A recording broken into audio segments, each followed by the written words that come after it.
Come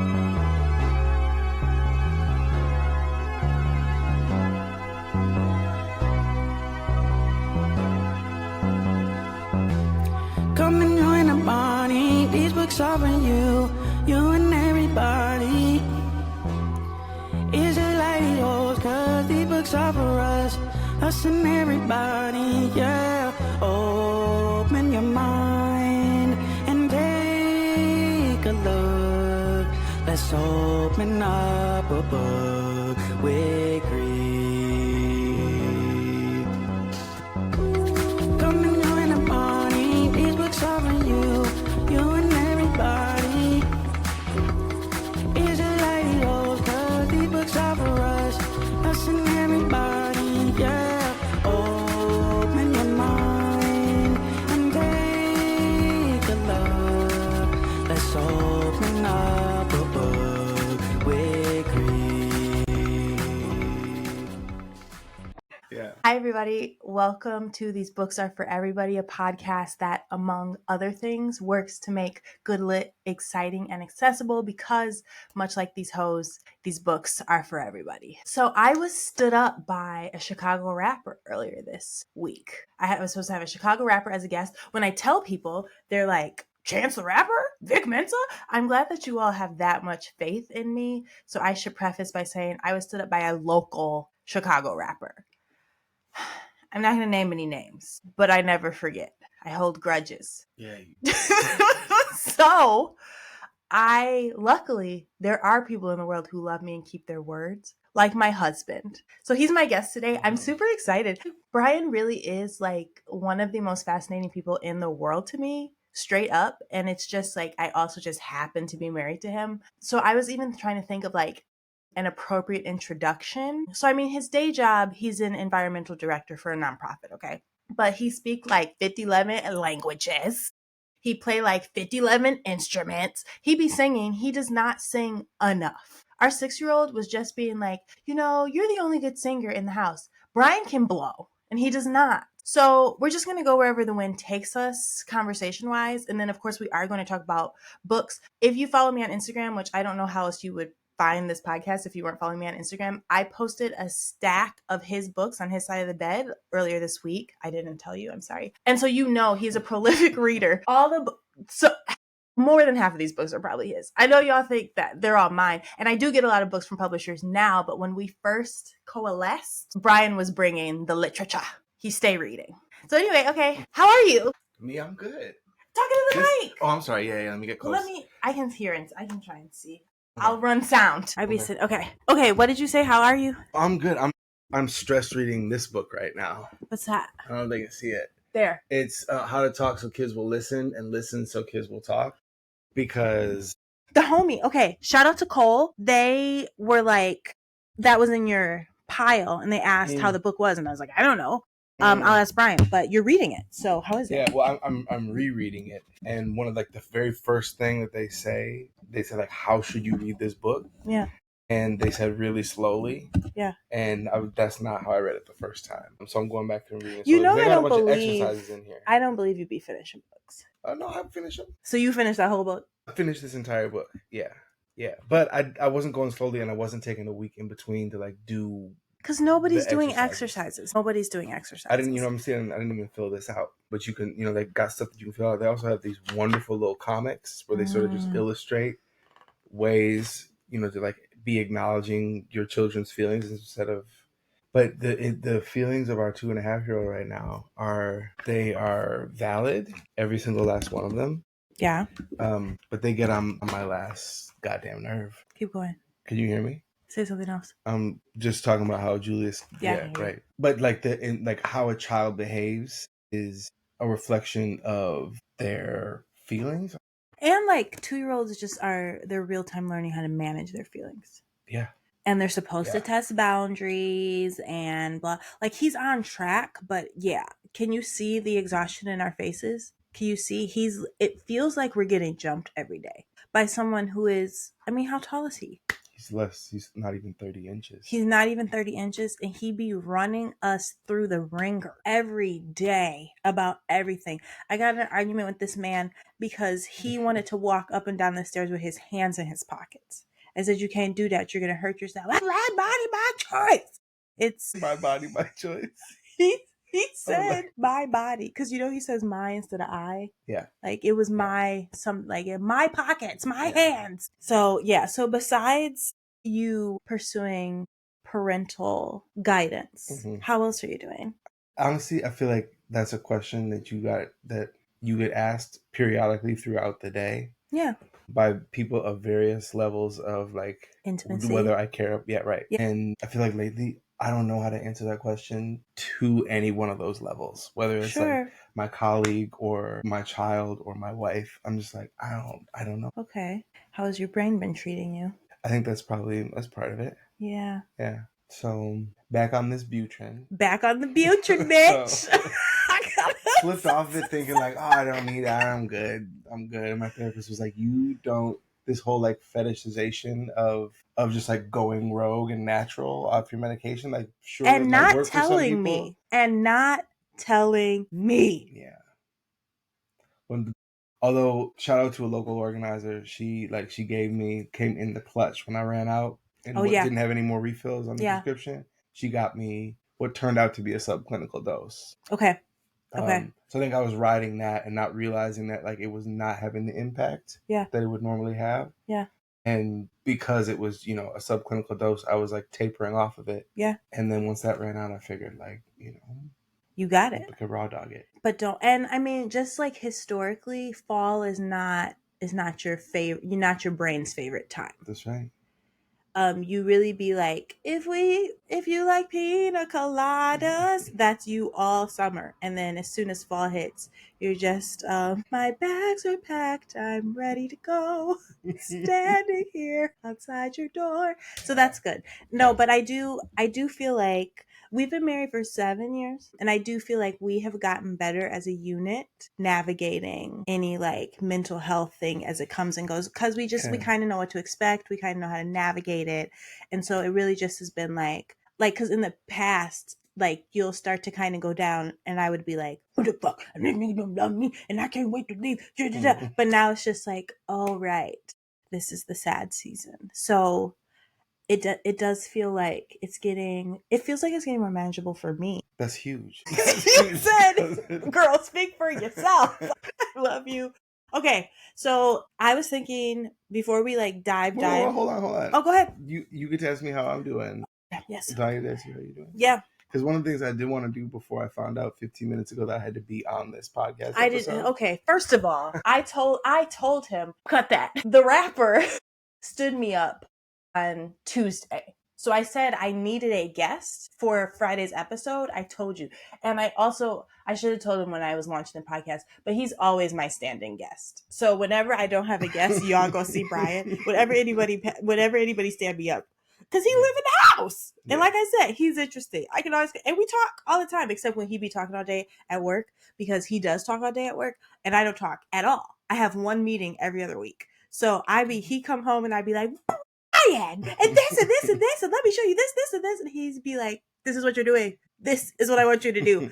For those of you who are listening, I just did the thing with my hand. So you might see more of him if I get stood up again. But okay, 15 minutes. Okay, so just for kicks and giggles, we'll say you found out 15 minutes ago. So he found out 15 minutes ago. Well, what I had wanted to do was to go back and listen to we had a Sunday Sessions podcast. Yeah. I think we only ever had 2 episodes. Yeah. Or 3, yeah. I would love for you to I would love to co-host this. I know. See, did you hear him? Did you see him go? There was no excitement. There was no interest. It just the what I was gonna say. Yes. Like when we did that podcast, that was like 5-6 years ago. Yeah. But it was very much a co-host situation. We were asking each other, right? Yeah. Everything back and forth. And so I know I'm your guest, but I want to be able to ask you questions. I want you to. Yeah. Maybe this is a dry run for us to do this together. Potentially. Because he be reading, you guys. We'll still talk about books. And he reads totally different books than I do. And he be reading. But I would love to read all the books that you read. Not all of them. Most of them. Not all of them. Yeah. No, I do be reading some bangers. When I'm excited, I tell you about it. Yeah. And he's still working through Martyr. So just to give you an idea of where he is in his fiction life. But he stay reading some nonfiction. Okay, how am I?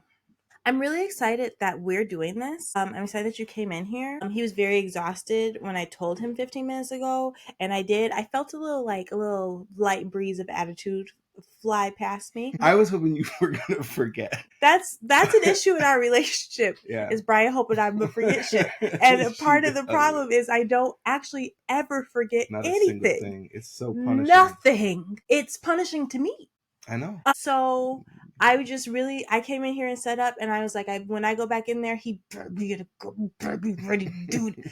And he's great. So I feel good about that. I'm not looking forward to like having to like muscle through this editing, but I made a commitment to myself, y'all, that I'm going to put out an episode of this podcast every Monday and Tuesday, October, November. I'm taking off December and January. So, I just got to mark them down as they go. So, I'm just glad we're knocking it out. I mean, I love hanging out with you. Even in this still feel like we're talking. So it feels like a hang. We would be watching Gilmore Girls right now. I do want to get on our horror grizzy though. It's October. I want us to watch at least one horror movie. Are people talking about hymns or him? Yeah. Yes. I need sources, but I feel like I've seen very mixed reviews. And I feel like people are saying they were gaslit, that they thought it was a Peel moment, and it's not a Peel moment. So he just got production credit on it, right?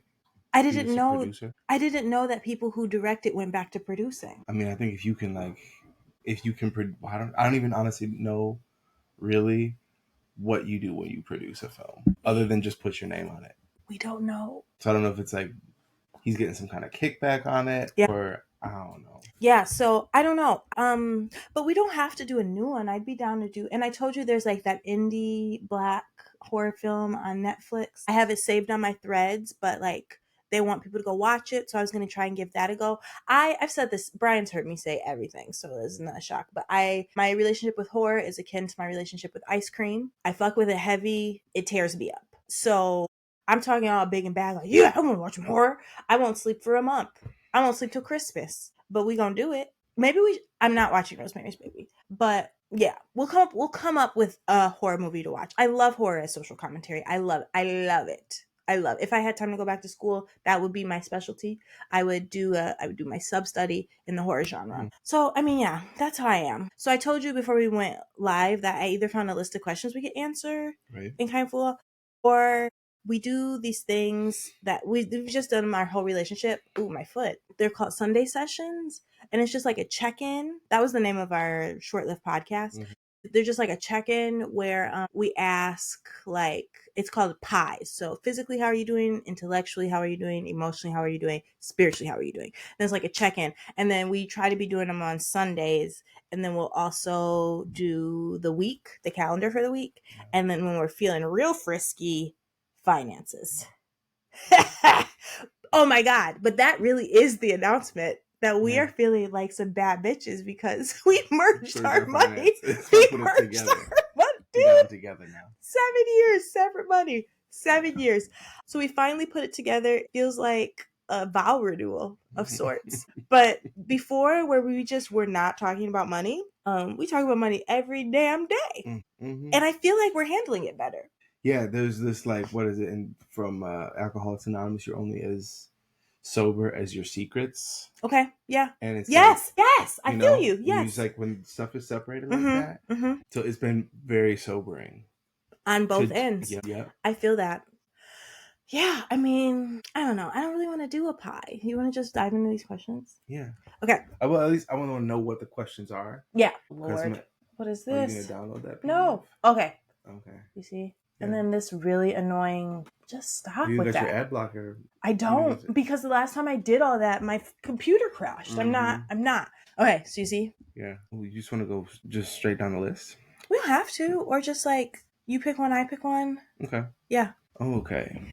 Okay. What's your approach to handling conflicts in our relationship? Direct. Okay, so here's the thing. I'd be like, I don't think I'm not against confrontation. Like, I will have a hard conversation. I don't like if I haven't sat with my emotions yet to like know if the thing that's bothering me is going to go away and if it's actually worth talking about, or if it is worth talking about, how can it be approached in like in the gentlest way possible. That's what I'd be trying to do. But I do think as we've been together, it actually has gotten easier to just like say the thing and move on. I say all the time to people, and I hate when married couples be getting on the internet like, I'm so in love and it's so perfect.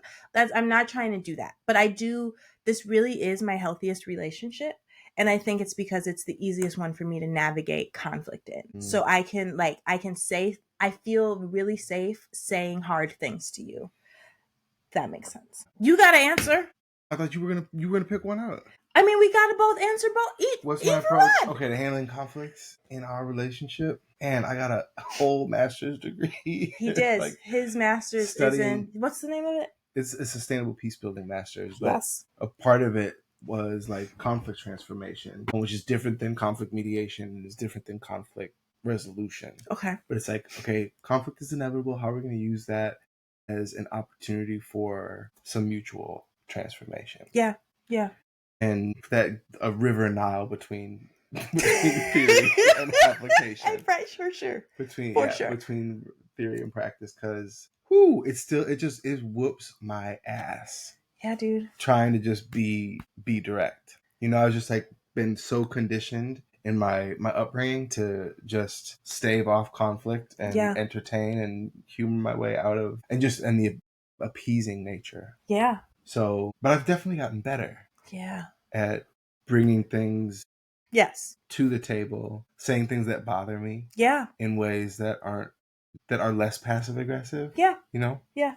I agree. And I feel like in the beginning of our relationship, I would have an attitude and you would just walk around and be like, you would know I was frustrated with you and you would just like keep doing what you're doing until like I had to bring it up, which is a form of emotional labor that you are bringing, like you're laying on the other person if you're always making them bring the conflict up.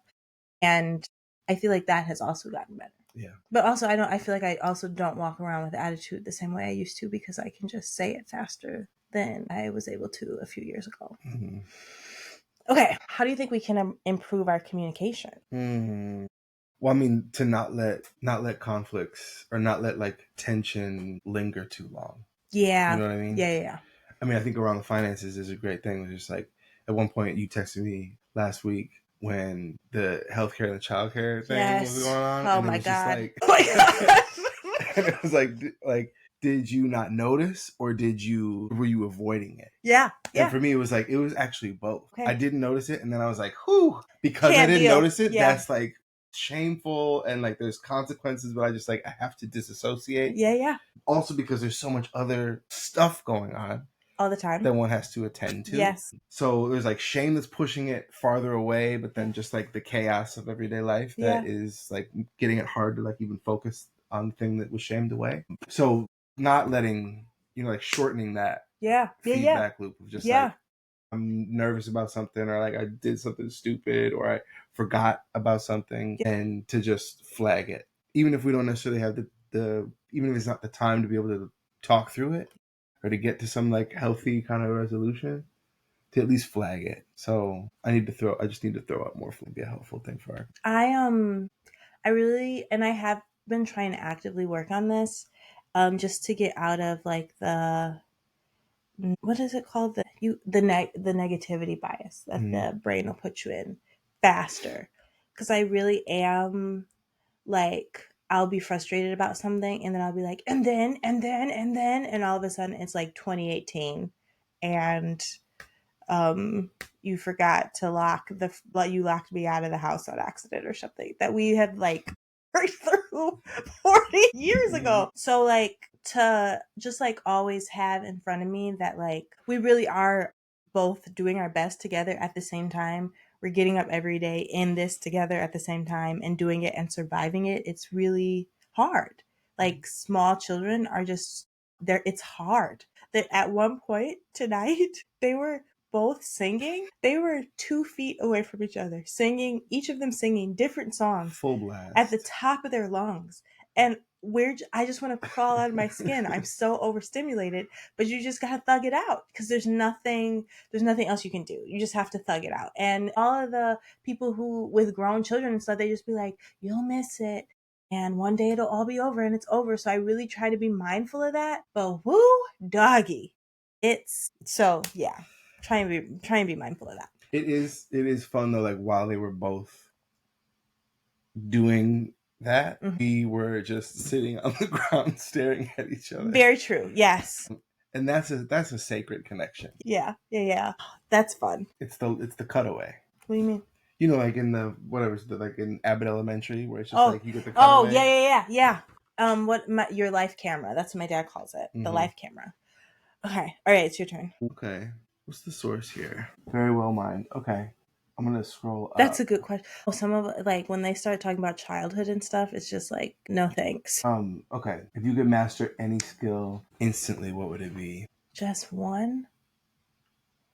I can't do just one. I'd be able to do the splits instantly. I could run a 24 flat 200. So I don't know what that would be mastering. That's not mastering sprinting because the Olympic times are like high 21s. I ain't got to do all that. Yeah. I would be able to speak French and I'd be able to play the acoustic guitar. Not like, I don't need to be able to play it like Jamie, but like Tori Kelly. Just like some simple strumming and some simple finger picking. Low key, I would want to be a drummer too. Yeah. Drummers are lit. I think Julia should play the drums. I think we need a drummer. I just don't know where you'd put the drum set. Okay, what would you master? Beyond things I've already mastered. Oh, okay. No. Instantly. Meaning like I don't have to do any work. Like 10 seconds. Yeah. Oh yeah. Like being able to go into a kitchen and make like, you know, like how old girl's doing it on The Bear. Like when she goes over to her cousin's house. Character. Yeah. And she goes over there and she makes the hamburger help her, and it's just like gourmet, and she just that I would like to have that. Really? Yeah. You love to cook, dude. I do like cooking a lot, and I feel like why it would be like, well, because all the meals would just be like spectacular. Yeah. It wouldn't necessarily take me all that much time because I would be a master chef. That's true. You put in your 10,000 hours, so you'd already know how to. That's so interesting. I would also just like Mary Poppins or Matilda telekinesis. Like I can order a room without without even getting up. I would say because you are good at tidying a room, but you have to move to do that. Yeah. Okay. What's a goal you've achieved that you're most proud of? I mean, graduating with that master's degree. Yeah. It was really grueling. Yeah. You guys, he stunted on the whole family last year because he graduated with a master's degree and he ran a marathon. Nobody did anything remotely that interesting last year in this house. I got a sizable raise. And he got a sizable raise. And like had to negotiate hard for it. Julius did learn to walk last year. So I think that's the only thing coming remotely close. Yeah. Walking's a big deal. But other than that. I mean, that's the most recent goal that like that marathon too. That tore me. Yeah. That tore me. Yeah, it did. He wants to run a half, though. Encourage him. Tell him to do it. To run another one. Something that I did I'm most proud of. I am really proud of reaching 100,000 followers on Instagram. I spend a lot of time on the internet. And a lot of times it just feels like you're yelling into a void. And then for the people to be following me have come by way of their love of like the meat and potatoes of a hip hop verse. That's a good way that feels genuine and we feel like we're locked in. Because some things go viral on accident and people start coming and they think you're one thing and you're not. So it feels really good. Like you came because you love Bun B's verse on Big Pimpin'. I too love that verse. We can, if we don't agree on nothing else, that's a big enough soul tie that we will survive. So I'm really proud of that. Also, the kids have been blowing me away. Ethan's management of himself in school this year. Memorizing these poems. You have him memorizing this Mary Oliver poem? He got it down. Like, and I'm being really particular, like when it's in which, or like if there's not a but, you can't put a but in there. Yeah, but he got a summer day. He could do it if we brought him out of bed right now. You do it. I might have him. I'm going to ask him if he'll perform it for the masses because the folks do love poetry. That's beautiful. Okay. He's got that Lucille Clifton one down too. I was Mississippi just River. talking to Honore Jeffers about Lucille Clifton. Mm-hmm. Yeah, the Mississippi River empties into the Gulf. Yeah. And the Gulf enters the sea and so forth. That's the one. It's so beautiful, dude. That's so beautiful. Okay, you go. Okay, I'm gonna keep scrolling up here. Philosophy and work-life balance. Don't try me. How much time do we have? Oh, we're already at 30 minutes. Everything goes so fast. Okay, this is our last one that we can talk about books. How do you define success, and has this definition changed as you've grown older? I mean, it's hard for me because I think I still define it pretty linearly. And I think that is connected to my relationship with track and field. Like you're the fastest or you're not. And then like, of course it becomes this personal thing where like you get PRs and etc. But like, is your PR something that you're proud to say out loud? You know? So I don't know. But when I went to that creator summit for Penguin, and when they read my bio back, I was like, I've done a little bit. So that feels good. I don't know. Where's that award? It's in the closet. It would just be obnoxious on the shelf. You gotta get it up. We need like an award spot. So I don't know. I really, if my like primary relationships feel good and if my children feel good, that is very important to me. I do need to feel fulfilled in what I am doing. And honestly, at the base, I do feel, I was telling Bryan, somebody messaged me today or yesterday and was like, thank you for introducing me to Audre Lorde. I went to the bookstore to look for her. I saw that she wrote these cancer journals. People are sick, etc., etc. It's absolutely changing my life. That's why I got on the internet to do this. That's literally why I wanted more people to know about the Black great literary writers. That's why I'm here. So, and I have to just remember that because sometimes you get caught up in the numbers and it just be feeling like you're like in a dog race when you're influencing like so-and-so got this gig, but I didn't get this gig and such and such, but you got to remember why you're here. So yeah.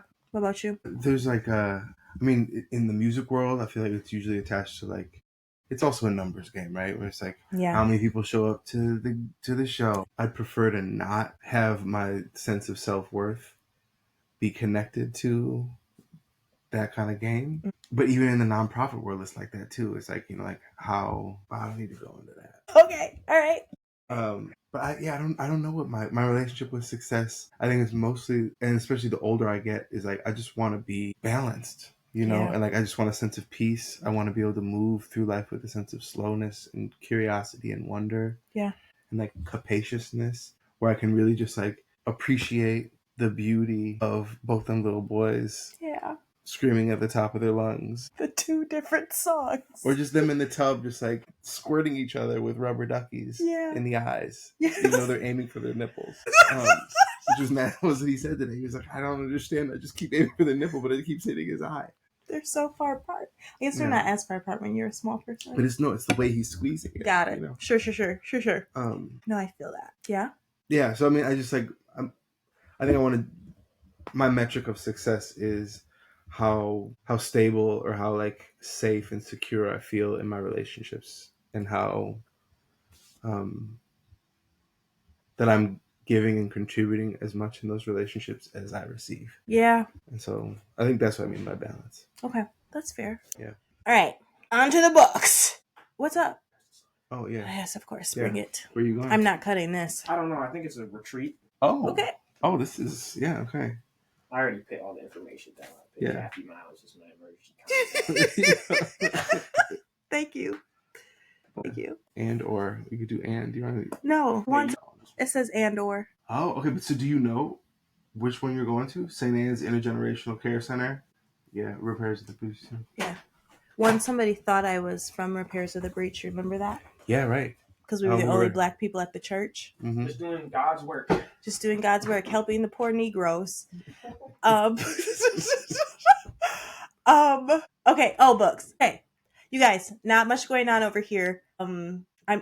It's ridiculous because Pick a Color is 177 pages. I went and got my hair braided yesterday. I was in that chair for 7 hours. Still didn't finish the book. But in my defense, I was working. I was doing like clerical stuff. But the themes are still strong about identity and loneliness. Still like through lines. And then we're slowly learning more and more about the protagonist as the book goes on. Like she's very like paranoid, for lack of a better word. Not unhealthily paranoid, but just like she's running a business. Her head is always on swivel. Who's coming in, who's coming out. Very like super like crazy attention to detail around people, like when she's touching people because she does nails. And there's a reason behind that. She used to be a boxer and there was an accident.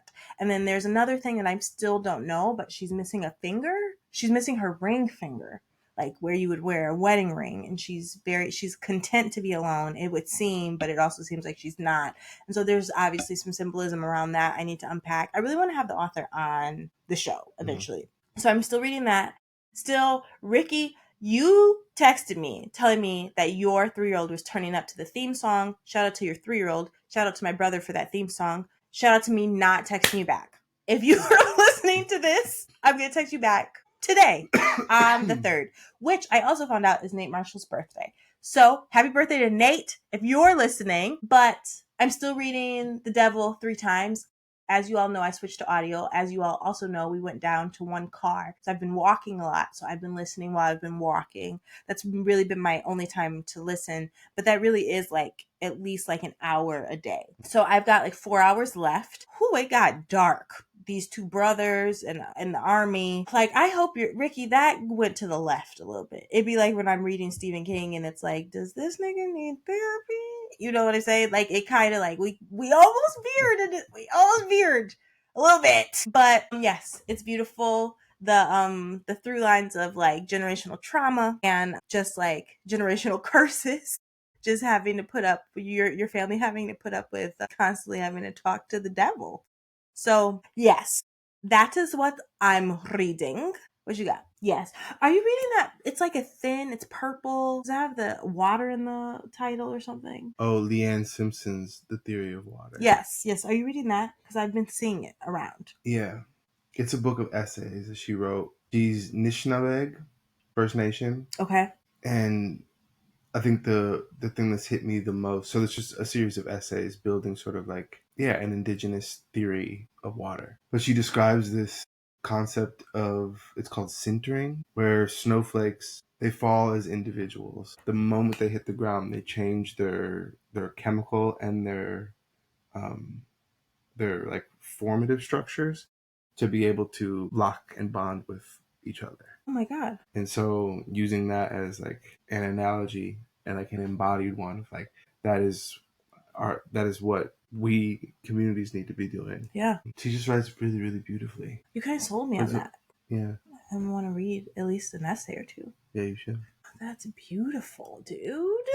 How did you find that? Haymarket. Oh, hell yeah. Yeah. Hell yeah. Yeah. Is there anything that like you've got your eye on that you're hoping to pick up soon, or? I need to get that copy of Martyr back from Carletta. Auntie Carletta. She is. We talked today, and she asked me about, because I feel like it's spooky season. She's trying to read some spooky, so she asked me about some horror stuff that she saw in Always Black. So whenever she comes to like get a book, she bring all the books back. So it'll be. I feel like that's probably gonna happen pretty soon. Also, I can just ask for some Martyr. Like Peter's reading it, and I was like, you can also own this. I can get the book. So shout out to Kaveh. He doesn't listen, but you know what I'm saying? That's what we got. This was chaotic, but it was fun. Yeah. I mean, it'll be less chaotic when you know. Yeah, I'll clean it up a little bit. But you guys, should Bryan come be a co-host? This was way better than having a conversation with myself, I'm not gonna lie. You could read the things with me when people be telling me all their business. Oh, I would love to dramatize that. Do you see what I'm saying? I would. And the kids went to sleep, and then we were tired. We didn't want to do this, but now we did it, and it feels kind of good. Okay, thank you for listening. If you don't do anything else today, grab a book, grab a good article, grab something, sit down and read for 10 minutes, okay? Just work your brain. It might seem inaccessible, but critical thinking and good lit is very accessible because, much like these hosts, these books are for everybody. Everybody! All right, y'all. Bye. Everyone.